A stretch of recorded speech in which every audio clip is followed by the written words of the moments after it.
इहलोकीचा हा देह देव इच्छिता ती पाहे. धन्य मी जन्म आलो दास विठोबाचे झालो.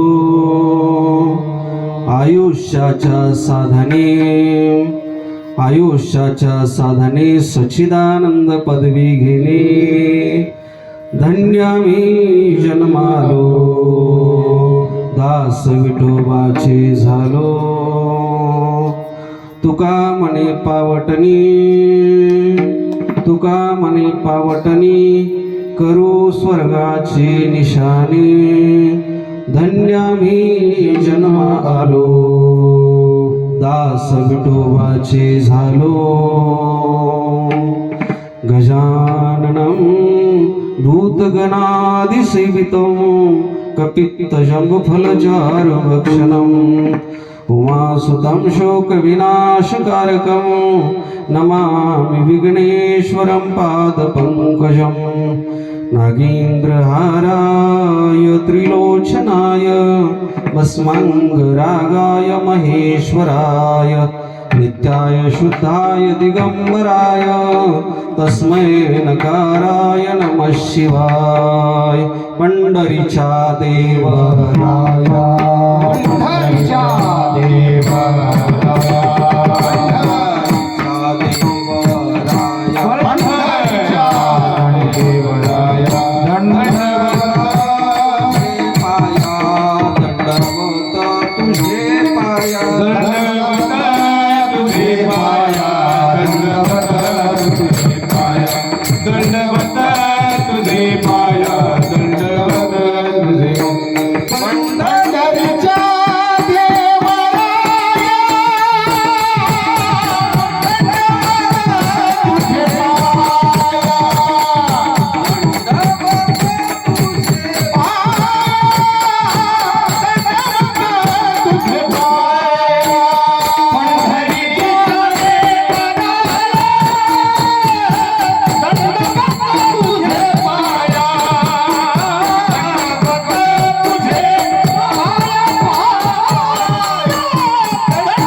ज्ञानेश्वरा. करुणा करा दयाळा तुमचा अनुग्रह लाधलो. पावन झालो चराचरी लागोनी या पाया.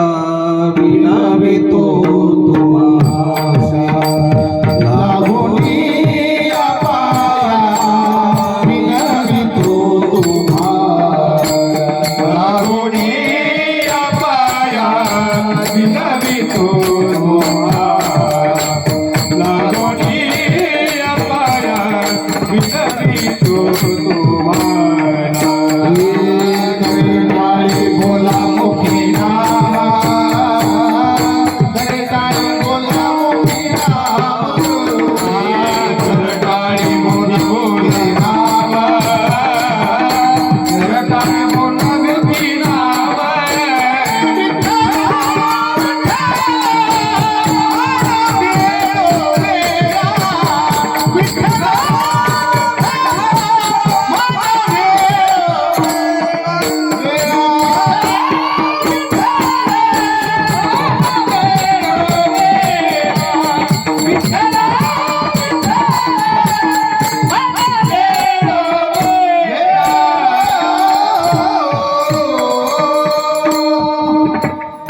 इहलोकीचा हा देह देव इच्छिता ती पाहे. धन्य मी जन्मालो दास विठोबाचे झालो. मुक्त कैवल्य तेजोनिधी भगवान श्री ज्ञानोबाराय, श्रीमंत श्री तुकाराम महाराज, शिवस्वरूप स्वामी श्री तुळशीरामजी बाबा, सद्गुरू स्वामी श्री निगमानंदजी महाराज आदी करून सकल संतांच्या चरणी नतमस्तक होऊन तुम्हा सर्व साधू संत सज्जन श्रोत्यांच्या चरणी नतमस्तक होऊन सेवेकरता आपल्या समोर उपस्थित केलेला अभंग जगद्गुरु संत श्री तुकाराम महाराजांचा असून या अभंग पदाच्या माध्यमातून जगद्गुरु संत श्री तुकाराम महाराज याचे यावत मानव मात्राला मानवी देहाचं महात्म्य प्रतिपादन करून सांगतायत. विठ्ठल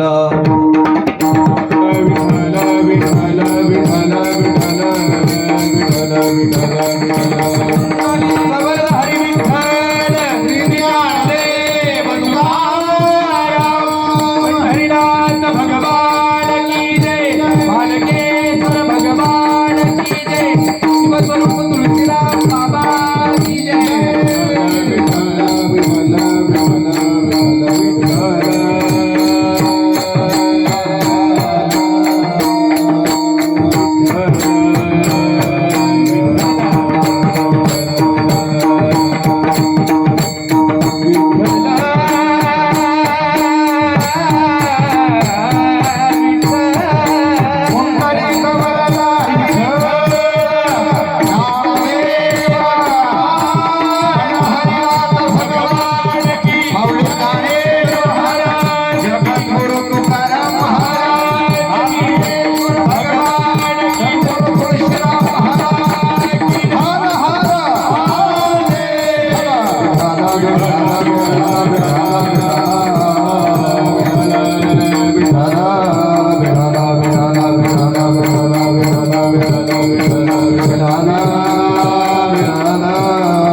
इहलोकीचा हा देह देव इच्छिता ती पाहे, धन्य आम्ही जन्मालो दास विठोबाचे झालो.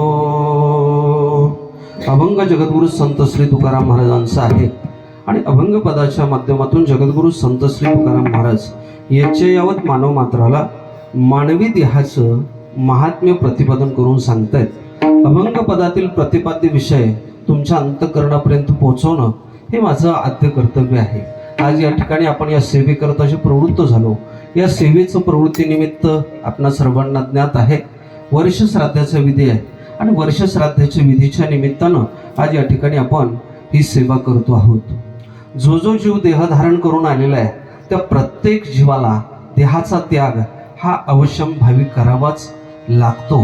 देहत्याग हा प्रत्येकासाठी अपरिहार्य असलेली गोष्ट आहे. म्हणून देहत्यागाच्या पश्चात बसा बरं, एकदा खाली बसा.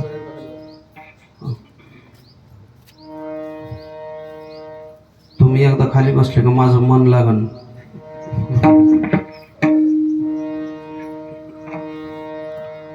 गुरुजी थोडस हळू,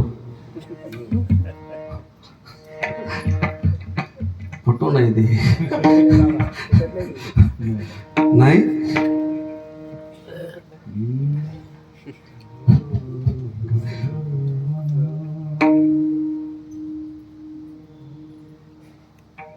देहाचा त्याग प्रत्येक जीवाच्या दृष्टिकोनातून अपरिहार्य असलेली गोष्ट आहे. देहत्यागाच्या पश्चात त्या मृतात्म्याची कृपा आपल्यावरती व्हावी म्हणून धर्मशास्त्रानं काही श्राद्धकर्म सांगितलेले आपल्याला पाहायला सापडतं. व्यक्तीच्या मृत्यू पश्चात काही नित्य सांगितलेले आहेत, काही नैमित्तिक श्राद्ध सांगितलेले आहेत, काही काम्य श्राद्ध सांगितलेले आहेत, आयन श्राद्ध आहेत, गोष्टी श्राद्ध आहेत, नांदी श्राद्ध आहेत, चटश्राद्ध आहेत, भरणी श्राद्ध आहेत, नवमी श्राद्ध आहेत, अनेक प्रकारचे श्राद्ध आहेत. अशाच या श्राद्धविधीपैकी वार्षिक श्राद्धविधीच्या निमित्तानं आज या ठिकाणी आपण या सेवेकरता प्रवृत्त झालेलो आहोत. जगद्गुरु संत श्री तुकाराम महाराज या अभंगपदाच्या माध्यमातून याचे यावत मानव मात्राला देहाचं महत्त्व प्रतिपादन करत आहेत. देहाचं महत्त्व प्रतिपादन करत असताना इतर कोणत्या देहाचं महत्त्व प्रतिपादन न करता मानवी देह जो आहे त्या मानवी देहाचं महात्म्य जगद्गुरु संत श्री तुकाराम महाराज प्रतिपादन करत आहेत. पहा, जीवाला देह हा त्याच्या प्रारब्ध कर्मानुसार प्राप्त होत असतो. दुसरी गोष्ट, जीवाला देह मिळत असताना त्याची जी वासना आहे त्या वासनेनुसार त्याला देह प्राप्त होत असतो. त्याचं जे प्रारब्ध कर्म शिल्लक आहे, शेष कर्म शिल्लक आहे, त्या कर्माच्या अनुषंगानं त्याला देह प्राप्त होत असतो. हा जो देह आहे ना, हा देह अतिशय महत्त्वपूर्ण आहे. मनुष्य प्राण्याला प्राप्त झालेला हा देह, याचं महत्त्वाचं कारण असं आहे, 84 लक्ष योनी आहेत, 4 खाणी आहेत. 4 खाणींच्या मध्ये सर्वात श्रेष्ठ देह जर कोणता असेल ना तर तो मनुष्य नावाचा देह आहे. अंडज आहे, स्वेदज आहे, चारज आहे, उद्भिज आहेत. 4 खाणी आहेत. या 4 खाणीमध्ये अंडज जे जीव आहेत त्या जीवांना महत्त्व नाही. अंडज जे अंड्यातून ज्याची निर्मिती होते त्या जीवांना फारशी किंमत नाही, कारण त्यांची निर्मिती होऊन सुद्धा त्यांना मुक्त होता येत नाही, त्यांना देह प्राप्त होऊन सुद्धा त्यांना ज्ञान प्राप्त करता येत नाही, ज्ञानाची साधना करता येत नाही.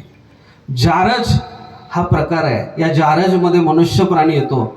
या जारजमध्ये सुद्धा सगळे जे जारज आहेत ते सगळे जारज उद्धाराच्या दिशेनं म्हणजे मुक्तीच्या दिशेनं जाण्यासाठी समर्थ नाहीत. याच्या उलट केवळ मनुष्य नावाचा प्राणी तो ज्ञानार्जन करण्यासाठी समर्थ आहे. नवे नवे तोच भगवंताच्या पर्यंत पोहोचू शकतो, बाकी इतर प्राणी पोहोचू शकत नाहीत. उद्बीज आहेत, स्वेदज आहेत. स्वेदज म्हणजे घामापासून ज्याची निर्मिती होते, घामापासून निर्मिती होणाऱ्या या जीवांना सुद्धा ज्ञानाच्या दिशेनं जाण्याची सद्गती त्यांच्या अंतःकरणामध्ये नाही. स्वेदज म्हणजे घामापासून निर्माण होणारे, घामापासून अनेक प्राण्यांची उत्पत्ती होते, निर्मिती होते. त्याच्यापैकी सर्वात परिचित, आपल्या सगळ्यांना परिचित असलेला एक घामापासून निर्माण होणारा प्राणी आहे, त्याला आपण ऊ असं म्हणतो. ऊ एकाक्षरी नाम आहे. ते केसामध्ये राहतं, अडचणीच्या ठिकाणी घामापासून त्याची उत्पत्ती होते. आता घामापासून उत्पन्न झालेला अर्थात हा जो स्वेदज आहे, हा स्वेदज ज्ञान प्राप्त करू शकत नाही. नवे नवे ज्ञानार्जनाच्या दिशेनं त्याचं मार्गक्रमण होत नाही. म्हणून 4 खाणीपैकी सर्वात श्रेष्ठ खाणी जर कोणती असेल तर ती आहे जारज. आणि या जारजमध्ये सुद्धा इतर जारज प्राण्यांचा मुक्तीच्या दिशेनं प्रवास नाही, केवळ आणि केवळ मनुष्य प्राण्याचा मुक्तीच्या दिशेनं प्रवास आहे. म्हणून मनुष्याचा जो देह आहे ना, तो मनुष्याचा देह हा सगळ्या जीवांच्या मध्ये श्रेष्ठ अशा स्वरूपाचा देह असलेला आपल्याला पाहायला सापडतो. पहा, मनुष्य देह प्राप्त झाल्याच्या नंतर जीव ज्ञानार्जन करून भगवंताच्या पर्यंत पोहोचण्याची शक्यता असते.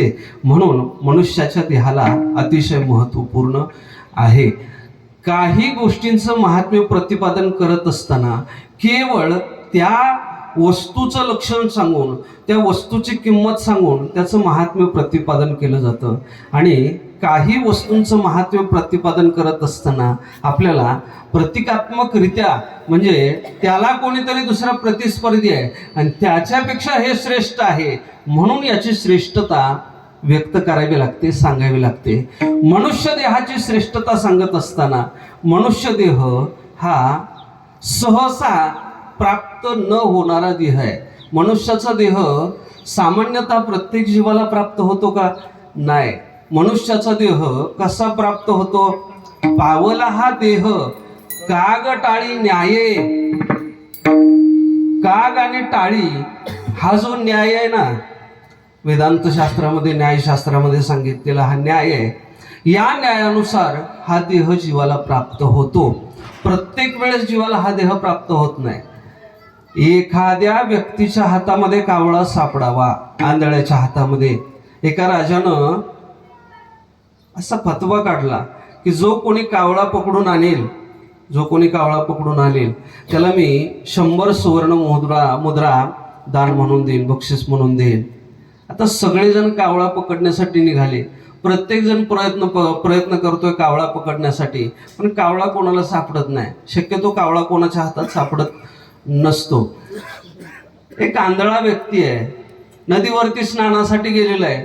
आणि स्नानासाठी गेला असताना त्या नदीमध्ये स्नान करण्यासाठी उतरला. आतमध्ये उतरल्याच्या नंतर स्नान करायला नदीमध्ये बुडी मारली, पाण्यामध्ये.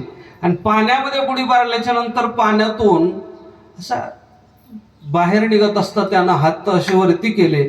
आणि हात वरती केल्याबरोबर अचानकपणे कावळा त्याच्या हातामध्ये आला. आता त्याला कावळा पकडायचा होता तर त्याला कावळा दिसत नव्हता, पण अचानकपणे त्याच्या हातामध्ये तो जसा कावळा आला, त्याला काग टाळी न्याय असं म्हटलं जातं. आंधळ्याला एकतर कावळा दिसणार नाही, कावळा पकडता येण्याची क्षमता त्याच्याकडं नाही. ज्याला दिसतोय त्याला सापडत नाही, ज्याला दिसत नाही त्याला सापडण्याची शक्यता कुठे आहे? त्यानं सहजासहजी हात वरती केले. टाळी वाजवत असताना तो कावळा हातामध्ये आला. कावळा हातामध्ये आल्याच्या नंतर त्याला वाटलं आता हा कावळा मिळालेला आहे, आपल्याला 100 मुद्रा मिळणार आहेत. म्हणून त्यानं तो कावळा हातात तसाच पकडून ठेवला आणि राजाकडे जायचं ठरवलं. राजाकडे जात असताना मनात विचार आला, हा कावळा आपल्या हातात सापडलेला आहे, या कावळ्याच्या मोबदल्यामध्ये 100 मुद्रा आपल्याला मिळणार आहेत. पण आपण काय करू, एका कावळ्यानं 100च मुद्रा मिळतील. आणखी एकदा जर आपण टाळी वाजवली तर दुसराही कावळा आपल्याला सापडेल. म्हणून त्यानं तो कावळा हातात असताना हात असे बाजूला बाजूला केले आणि पुन्हा टाळी वाजवली. हातातला कावळा आहे तो निघून गेला. पावला हा देह काग टाळी न्यायी. हा जो मनुष्य देह आहे ना, हा अतिशय दुर्लभ असलेला देह आहे. हा सहजासहजी प्राप्त होत नाही. म्हणून या देहाचं अतिशय महत्व आहे. कशापेक्षा श्रेष्ठ आहे हा देह, कशापेक्षा श्रेष्ठ आहे. इतर मनुष्य इतर जीवांच्या पेक्षा श्रेष्ठ आहे. नवल विशेषता याच्यात नाही. अंडज, स्वेदज, जारज, उद्भिज या सगळ्यांमध्ये श्रेष्ठ आहे. नवल विशेषता याच्यात नाही. 84 लक्ष योनीमध्ये देह श्रेष्ठ आहे. नवल विशेषता याच्यात नाही. हो, स्वर्गातल्या देवांना देह प्राप्त झालेले आहेत, पण त्या स्वर्गातल्या देवांना सुद्धा मनुष्य देहाची इच्छा आहे, मनुष्य देहाला येण्याची इच्छा आहे. म्हणजे स्वर्गातल्या देवांच्या देहापेक्षा सुद्धा मनुष्य देह श्रेष्ठ आहे. जगद्गुरु संत श्री तुकाराम महाराज अभंगाच्या पहिल्या चरणातून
देह किती महत्त्वपूर्ण आहे याचं विवेचन करत असताना जगद्गुरु संत श्री तुकाराम महाराज सांगतात, हा जो इहलोकातला देह आहे ना, इहलोकातले म्हणजे सगळे देह नाही. तुकोबारांनी इथं जाणीवपूर्वक एक अक्षर ठेवलेला आहे. इहलोकीचा हा जो शब्द आहे ना, हा शब्द अतिशय महत्वाचा आहे. तुकोबारे म्हणतात, इहलोकीचा हा देह देव इच्छिता ती पाहे. स्वर्गातले देव सुद्धा या देहाची इच्छा करतात. देव 4 प्रकारचे आहेत. सगळ्या देवांना या मृत्यू लोकातल्या देहाची इच्छा नाही. फक्त स्वर्गातल्या देवांना मृत्यू लोकातल्या या देहाची इच्छा आहे. स्वर्गातले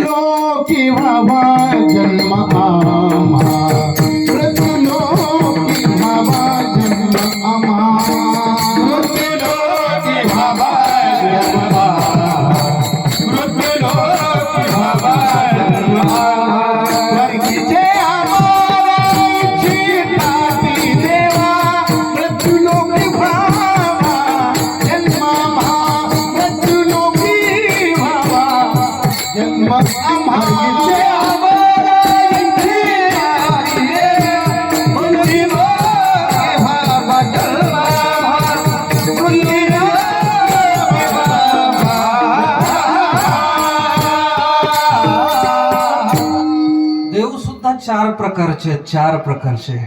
काही असलेले देव आहेत, काही केलेले देव आहेत, काही झालेले देव आहेत आणि काही वास्तव स्वरूपामध्ये देव आहेत. काही असलेले देव आहेत. भगवान विष्णू असतील, भगवान शंकर असतील, गणपती असेल, हे असलेले वास्तव स्वरूपाचे देव आहेत. काही केलेले देव आहेत. काही देव केले जातात, तयार केले जातात. उदाहरणार्थ आपल्याला ज्यावेळेस शेतामध्ये देवाची पूजा करायची असते, म्हणजे विहिरीची पूजा असेल, कशाची पूजा असेल, त्यावेळेस आपण एखादा दगड आणतो उचलून, त्याच्यावरती गुलाल वगैरे टाकतो आणि त्याला गंध वगैरे लावून त्याला नैवेद्य दाखवतो, नारळ फोडतो. हा जो देव आहे ना, हा देव केलेला देव आहे. जगद्गुरु संत श्री तुकोबारांनी विचारलं, तुकोबाराय केलेले देव म्हणजे नेमके कोणते देव? तुकोबाराय सांगतात, शेंदरी हेंदरी दैवते कोण ती पूजी भूते खेते. आपल्या मनाला वाटलं आपल्याला इथं देवाची पूजा करायची आहे, थोडासा शेंदूर घ्यायचा, तेल कालवायचं, त्याला तेल लावायचं आणि लगेच झाला देव. देव बनवायला जास्त वेळ लागत नाही. माणूस व्हायला वेळ लागतो, देव व्हायला वेळ लागत नाही. देव होणं सोपं आहे, शेंदूर लावला का देव होऊन जातो. माणूस होणं अवघड आहे. माणूस होण्यासाठी अंतःकरणाच्या ज्या वृत्ती आहेत त्या वृत्ती स्थिर कराव्या लागतात. देव होण्यासाठी काही करावं लागत नाही, सोपं आहे देव व्हायचं. चंद्राचा डबा आणला, थोडंसं तेल आणलं का लगेच झाला देव. हे जे केलेले देव आहेत ना, या देवांना मनुष्य देहाची इच्छा आहे का? नाही. केलेल्या देवांना सुद्धा देहाची, मनुष्य देहाची इच्छा असण्याची शक्यता नाही. जे केलेले आहेत ते आपल्या जागेवरती स्थिर आहे, त्यांना कशाची इच्छा नाही, इच्छा असण्याची शक्यता नाही त्यांच्याकडे. जे वास्तव स्वरूपामध्ये देव आहेत त्यांना मनुष्य देहाची इच्छा आहे का? नाही. विष्णू परमात्मा असेल, भगवान शिवजी असतील, यांना मनुष्य देहाची इच्छा असण्याची शक्यता नाही. मग जे देव झालेले आहेत, झालेले म्हणजे काय? तपश्चर्या करून, साधना करून, यज्ञ यागाधिक कर्म करून, नामस्मरणाधिक दान धर्माधिक साधना करून ज्यांनी पुण्य अर्जन केलेलं आहे आणि पुण्य अर्जन करून स्वर्गातले जे दिव्य देह आहेत ते दिव्य देह प्राप्त केलेले आहेत. म्हणजे स्वतः साधना करून जे देव झालेले आहेत ना, त्या देवांना मृत्यू लोकातल्या या मनुष्य देहाची इच्छा आहे. स्वर्गातल्या देवांना वाटतं हा मनुष्य देह आम्हाला मिळाला पाहिजे. स्वर्गातल्या देवांना का बुद्धी नसेल का? मनुष्य देहामध्ये अशी काय विशेषता आहे की ज्या योगानं त्यांना या देहाची अपेक्षा आहे? स्वर्गातले जे देह आहेत ना, ते देह दिव्य स्वरूपाचे आहेत. मनुष्याचा देह उत्पन्न होत असताना, मनुष्याच्या देहाची निर्मिती होत असताना पंचमहाभूतांच्या पंचीकरणातून या मनुष्य देहाची उत्पत्ती निर्मिती होत असते. पृथ्वी, आप, तेज, वायू आणि आकाश ही पंचमहाभूत एकत्रित येतात आणि एकत्रित आल्याच्या नंतर यांच्यापासून हा जो देह आहे हा देह तयार होतो. हा मनुष्य देह स्वर्गातल्या देहा इतका उत्तम आहे का? चांगला आहे का? मनुष्य देहाचा जर विचार केला ना, मनुष्य देहाचा, तर हा मनुष्य देह पंचमहाभूतांच्या पासून निर्माण झालेला आहे. हा नाश काय, हा कुच काय, हा सड काय, एक क्षण सुद्धा या देहाच्या सान्निध्यात राहावं वाटणार नाही, इतका खराब असलेला हा देह आहे. मनुष्य देह हा इतका खराब देह दुसरा कोणता असेल असं मला वाटत नाही. ज्यावेळेस या देहातून आत्मा निघून जातो, म्हणजे देह गतप्राण होतं, गतप्राण झाल्याच्या नंतर हे पार्थिव एका जागेवरती पडून राहतं. 1-2 दिवस पडून राहिल्याच्या नंतर त्याच्याजवळ जायची इच्छा होते का? जायची इच्छा होते का त्याच्याजवळ? अहो, नाकात सेंट मारलं तरी त्याच्याजवळ जाऊ वाटत नाही. एवढं हे कुचकं, एवढं नासकं आहे, एवढा याचा वास सुटतो. स्वर्गातल्या देवांचा जो देह आहे ना, तो दिव्य देह आहे, दिव्य. त्यांचा वास येत नाही, त्यांचा फक्त सुगंध येतो. दुर्गंधी त्यांच्या देहातून निर्माण होत नाही. स्वर्गातल्या देवांचा देह उत्पन्न होत असताना आकाश नावाचं तत्व, वायू नावाचं तत्व आणि तेज नावाचं तत्व, या 3 तत्वांच्या पासून स्वर्गातल्या देवांचा देह निर्माण झालेला आहे. हा देह दिव्य आहे. दिव्य असलेला देह, ते देव ज्यांना दिव्य देह प्राप्त झालेला आहे ते देव मृत्यू लोकातल्या या नाशक्या, कुचक्या, सडक्या देहाची अपेक्षा का म्हणून करत असतील बरं? का म्हणून करत असतील? काय आहे या देहामध्ये? संत वाङ्मयाला विचारा, संत वाङ्मय आपल्याला सांगून जातं. नवे जगद्गुरु तुकोबारायांच्या सारख्या संत मंडळींनी सांगितलेलं आहे की बाबांनो, या देहाच्या नादी लागू नका, याचा काही भरवसा देता येणार नाही. हा देह नाशिवंत आहे, मलमूत्राचा बांधाय, वरी चरम घातले का कर्म कीटकाचा रांधाय. हा देह वापरण्यासारखा नाहीच वापरण्यासारखा. अहो, डोळ्याचं सौंदर्य आपल्याला वाटतं डोळे किती सुंदर आहेत. जगातली सगळी काव्य डोळ्यांपासून निर्माण झालेली आहेत. डोळ्यांपासून अनेक जी काव्यग्रंथ आहेत ते काव्यग्रंथ डोळ्यात पाहिल्याच्या नंतर निर्माण होतात. कविता कधी तयार होते? कविता डोळ्यात पाहिल्याच्या नंतर कविता तयार होते. डोळ्यातला भाव पाहिल्याच्या नंतर कविता तयार होत असतात. या सगळ्या कविता ज्या डोळ्यांच्या वरती तयार होतात ते डोळे किती सुंदर आहेत. अहो, जर असं पाहिलं तर डोळे आपल्याला सुंदर दिसतात. पण याच डोळ्यांना जर आपण 2 मिनिटं जरी नाही असं साफसफाई केली ना त्याला जर चिपडे आले ना तर किती सुंदर दिसतात. ते किती सुंदर दिसतात. नाक सौंदर्याचं लक्षण मानलं जातं. पण याच नाकातून जर आतला माल बाहेर यायला लागला तर कुठं सौंदर्य दिसतं? कानातून सुद्धा यायला चालू होतं ना. कान फुटल्यावर काय सौंदर्य याच्यामध्ये? नाक मुख गळू लागले.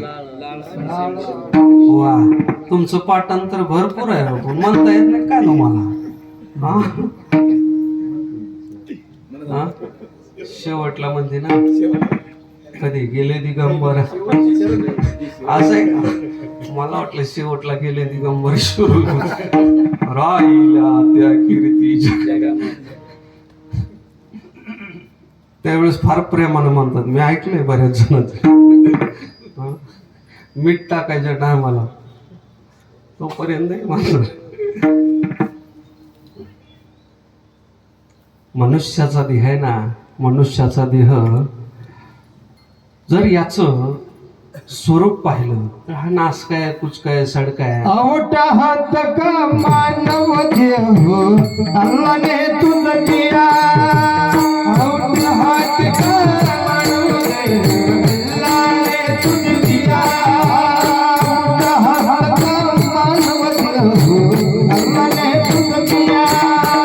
औटा हात का मानव देह अल्लाह ने तुझ दिया.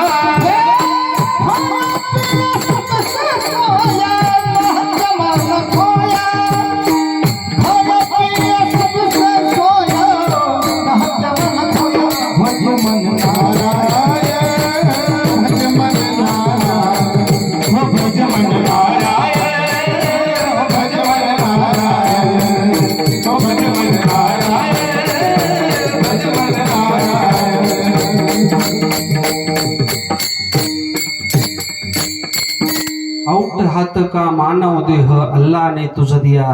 खाया पिया सुख से सोया नाहक जमाना खोया. जगण्याचं प्रारब्ध नाहक म्हणजे विनाकारण खर्चून टाकलं. ज्याच्यासाठी हा देह दिला त्याच्यासाठी हा देह वापरला नाही. जगद्गुरु संत श्री तुकाराम महाराज सांगतायत, स्वर्गातल्या देवांना या देहाची इच्छा आहे. त्यांना वाटतं आम्ही मृत्यू लोकामध्ये गेलो पाहिजे आणि मृत्यू लोकामध्ये मनुष्याचा जो देह आहे तो देह आम्हाला मिळाला पाहिजे. का म्हणून स्वर्गातले देव या देहाची इच्छा करत असतील हो? याचं महत्वाचं कारण आहे. स्वर्गातल्या देवांचे देह दिव्य आहेत, तेजपुंज आहेत. पण स्वर्गातल्या देवाच्या देहानं मुक्त होता येत नाही. म्हणून मुक्त होण्यासाठी एकमेव प्राप्त असलेला, एकमेव सामर्थ्य असलेला देह जर कोणता असेल ना तर तो आहे मनुष्य देह. म्हणून जगद्गुरु संत श्री तुकाराम महाराज सांगतात, आम्हाला इतर देह मिळाले नाहीत त्याचं वाईट वाटत नाही, पण मनुष्य देह मिळाला याच्याबद्दल आम्हाला धन्यता वाटते. आणि त्याच्या पलीकडे जाऊन मनुष्य देह मिळाल्याच्या नंतर आम्ही विठोबा नावाच्या परमात्म्याचे दास झालो याच्याविषयी आम्हाला आमच्या जीवनाची धन्यता वाटते. अभंगाचं धन्य आम्ही जन्म आलो, धन्य आम्ही जन्म आलो, धन्य आम्ही जन्म आलो, धन्य आम्ही जन्म आलो, आम्ही जन्म आलो, आम्ही जन्म आलो, आम्ही जन्म आलो, आम्ही जन्म आलो.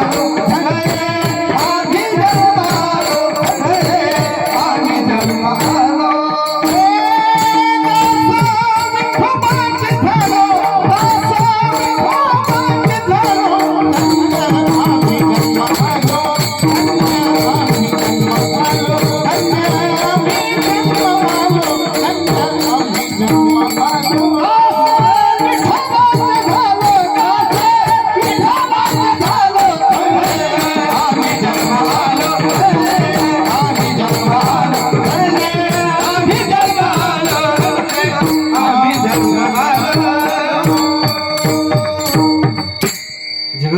संत श्री तुकाराम महाराज सांगतात स्वर्गातल्या देवांना या मनुष्य देहाची इच्छा आहे का?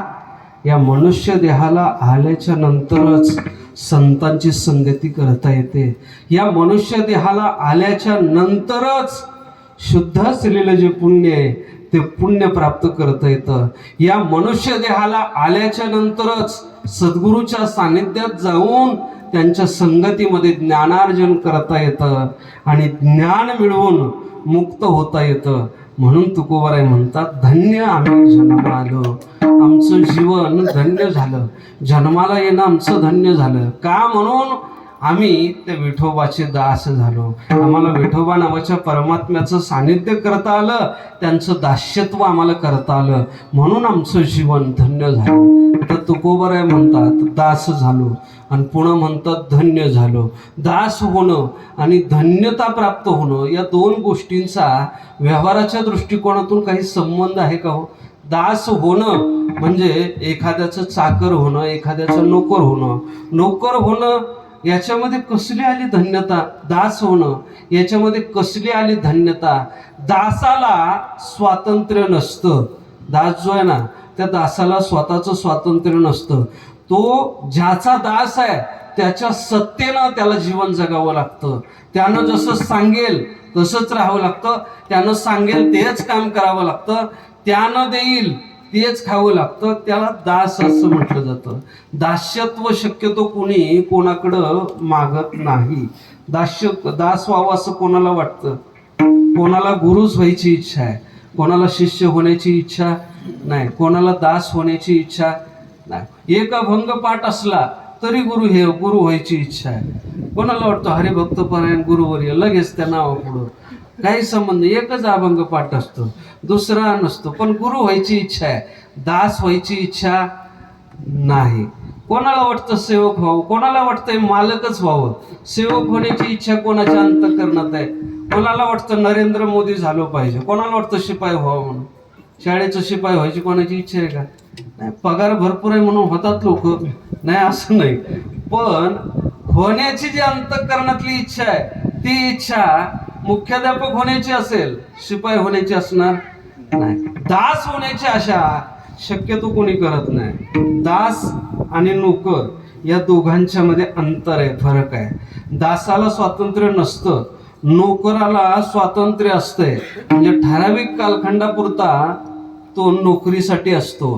पण दास जो आहे ना तो दास संपूर्ण आयुष्य त्यानं ज्याचं दास्यत्व करतोय त्याला समर्पित केलेलं असतं. आता कलियुगामध्ये शक्यतो दास कुणी राहिलं नाही. पूर्वीच्या काळी दास असायचे. दास आता फक्त उदास आहेत सगळे, दास कोणी नाही. सगळेजण उदास झाले.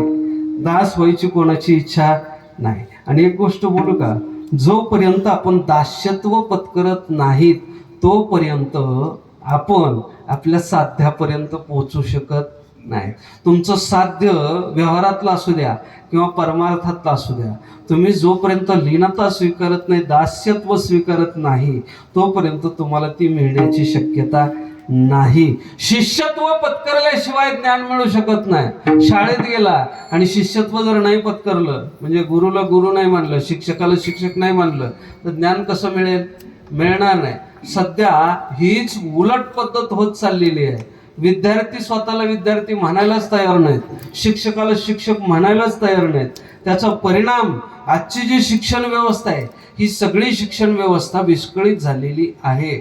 ज्ञानार्जन जिथं व्हायला पाहिजे ना तिथं ज्ञानार्जन होताना, ज्ञानदान होताना आपल्याला पाहायला भेटत नाही. कारण तो जो विद्यार्थी आहे तो विद्यार्थी म्हणून घ्यायला तयार नाही, दास व्हायला तयार नाही. शिक्षक त्यावेळेस देतील ज्यावेळेस हा त्याचा विद्यार्थी म्हणून, दास म्हणून जाईल, त्यावेळेस देतील. त्याच्या अगोदर देऊ शकणार नाहीत. जगद्गुरु संत श्री तुकाराम महाराज म्हणतात आम्ही त्या विठोबाचे दास झालो आणि विठोबाचे दास झाल्याच्या नंतर आम्हाला आमच्या जीवनाची धन्यता वाटते. आमचं जीवन आम्ही देहधारण करून आलो त्याच्याबद्दल आज आम्हाला धन्यता वाटते. दास होण्यामध्ये कसली आली धन्यता? तुकोबारायांनी सांगितलं रे बाबा, कोणाचंही दास होण्यामध्ये धन्यता नाही, पण जो जगाचा मालक आहे त्याचा दास होण्यामध्ये धन्यता आहे. आम्ही कोणाचेही दास नाही झालो, आम्ही दास झालो कोणाचे? आम्ही दास झालो तुकोबरायांचे, आम्ही दास झालो ज्ञानोबरायांचे, आम्ही दास झालो शिवस्वरूप सद्गुरू तुळशीराम बाबांचे. याच्यामध्ये धन्यता आहे. पांडुरंगाचं दास्यत्व कोणालाही मिळेल का हो? पांडुरंगाचं दास्यत्व आपल्या सगळ्याच्या गळ्यामध्ये माळा आहेत, तुळशीच्या माळा आहेत. आपण बुक्का लावतो, आपण वारकरी आहेत, पण आपण दास नाही. पांडुरंगाचे दास म्हणून जोपर्यंत आपण होत नाही तोपर्यंत आपल्याला मुक्ती मिळणं शक्य नाही.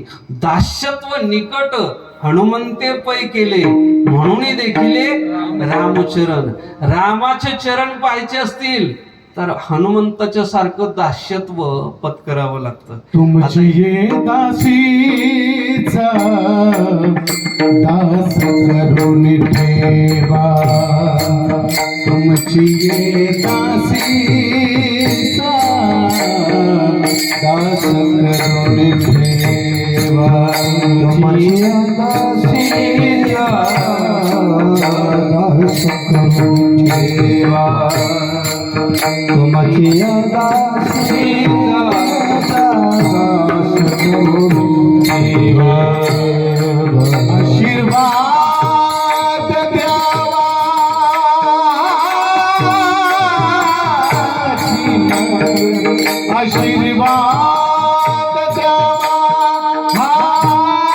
हाची मज तुमची दासीचा दास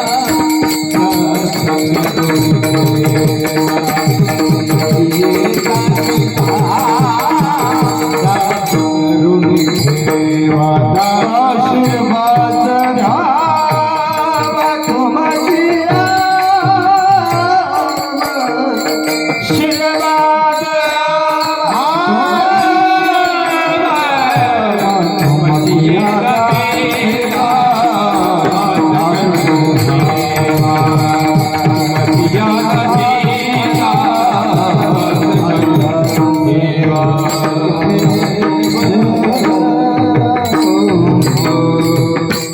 तुमची दासीचा दास करुणी ठेवा, आशीर्वाद द्यावा हाची मज. मला हा आशीर्वाद द्या, तुमच्या दासाचा दास करून ठेवा. दास होणं ही व्यवहाराच्या दृष्टिकोनातून कमीपणाचं आहे, पण परमार्थाच्या दृष्टिकोनातून दास झाल्याशिवाय साध्यापर्यंत पोहोचता येऊ शकत नाही. जगद्गुरु संत श्री तुकाराम महाराज सांगतात, आम्ही त्या विठोबाचे दास झालो आणि विठोबाचे दास झाल्याच्या नंतर आमचं हे जे आयुष्य आहे या आयुष्याला विशिष्ट अशी साधना लावली, ज्या साधनेच्या योगानं आम्ही त्याच्यापर्यंत पोहोचणार आहोत. अभंगाचं तिसरं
संत श्री तुकाराम महाराज सांगतात, आम्ही जन्माला आलो याच्याबद्दल मला धन्यता वाटते.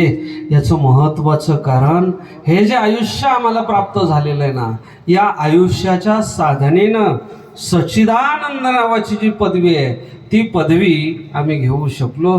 नवे नवे प्रत्येक जीवानं या पदवीपर्यंत पोहोचण्यासाठी आयुष्याची साधना केली पाहिजे. सच्चिदानंद पदवी म्हणजे काय? या प्रश्नाचं उत्तर आपल्याला पाहायचं आहे. पण तत्पूर्वी ज्यांना ज्यांना देवाने हात दिलेले आहेत त्यांनी एकदा हात वरती करा. करा ना पाठीमागं बसलेले. हात वर केलं तरी कमीत कमी टकलं झाकत येत आपले. करा हात वरती करा. अंकुश भाऊ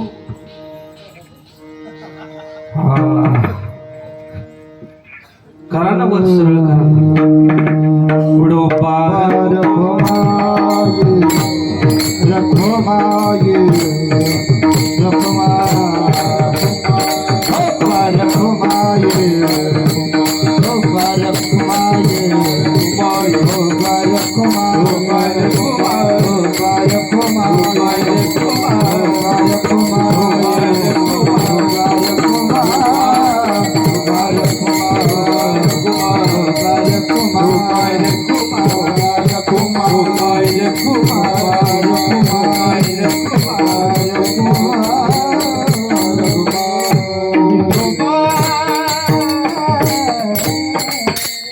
जगद्गुरु संत श्री तुकाराम महाराज मनुष्य देहाचं महत्व प्रतिपादन करत असताना सांगतात की या देहाला आल्याच्या नंतर जर साधना केली तर सच्चिदानंद नावाची जी पदवी आहे ती पदवी प्राप्त होत असते. आयुष्याच्या साधनेत सच्चिदानंद पदवी घेणे.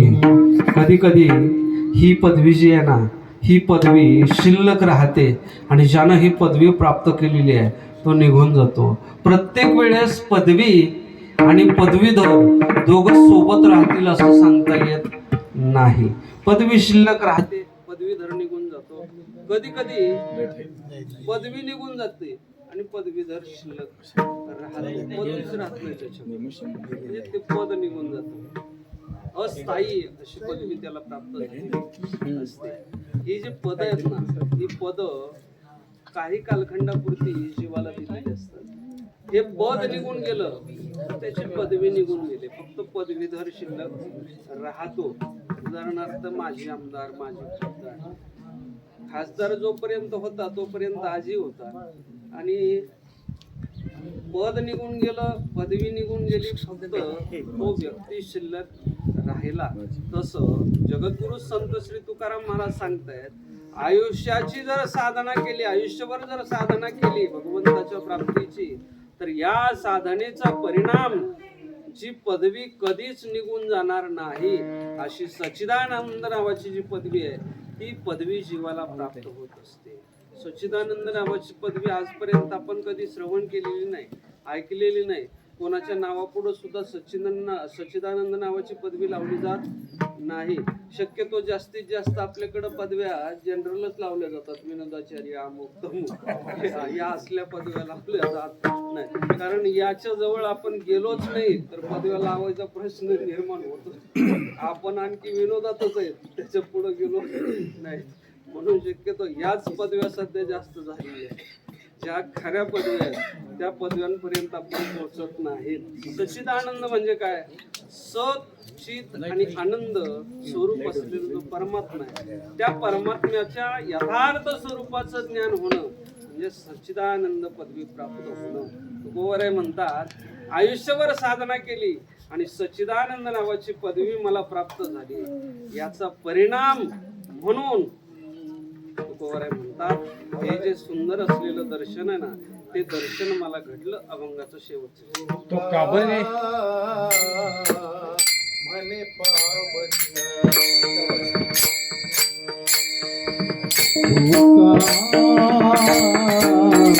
मने मने पावत तुका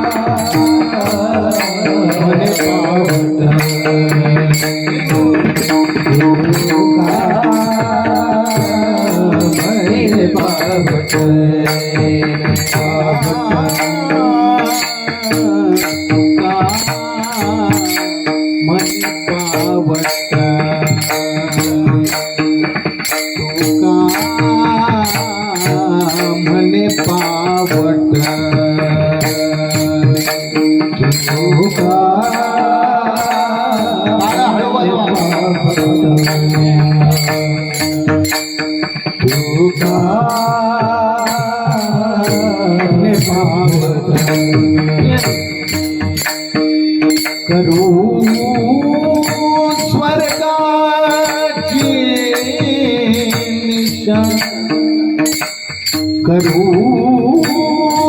स्वर्गाची धन्य आम्ही जन्मालो धन्य आम्ही जन्मालो करू स्वर्गाची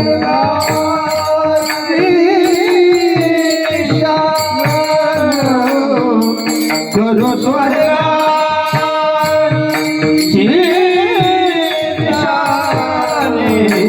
धन्य आम्ही जन्मालो धन्य आम्ही जन्मालो दास विठोबाचे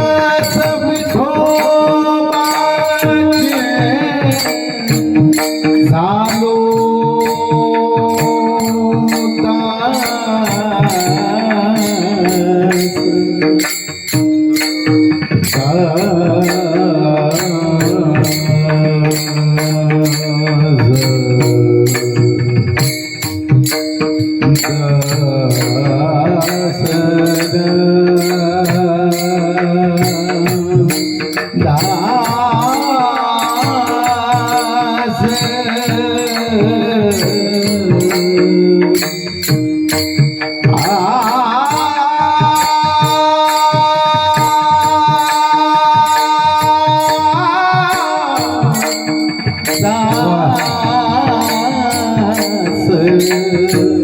विठोबाचे झालो दास